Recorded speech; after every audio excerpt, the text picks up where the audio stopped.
Shambulio kubwa liliyoweza kuonekana ambalo linasadikika limetoka katika taifa la Iran dhidi ya meli za mafuta ghafi za Kuwait. Baada ya meli za mafuta ghafi za Kuwait kutia nanga katika bandari ya Dubai, moto mkubwa uliweza kuonekana unaosadikika kusababishwa na drone za Iran.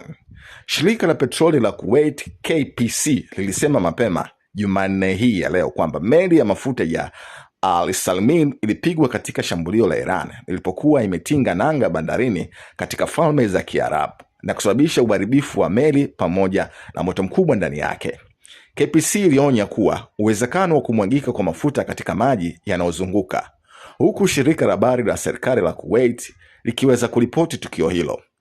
Mamlaka huko Dubai zilisema kuwa kulikuwa na mashambulizi ya ndege yasiyokuwa na rubani kwenye meli ya mafuta za Kuwait usiku kucha, na timu za kukabiliana na hali hiyo zilikuwa zimeweza kufanikiwa kudhibiti hali hiyo. Waliongeza kuwa hakuna uvujaji wa mafuta au majeraha yaliyoripotiwa kulingana na ofisi ya vyombo vya habari vya Dubai.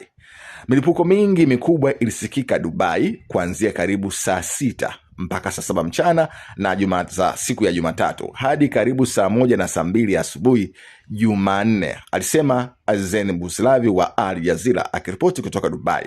Mashambulizi haya yanaonekana kukaribia na yanazidi kuwa na sauti kubwa moja kwa moja, huku yakiendelea kugonga meli hiyo ya mafuta karibu na pwani ya mji wa Dubai, alisema.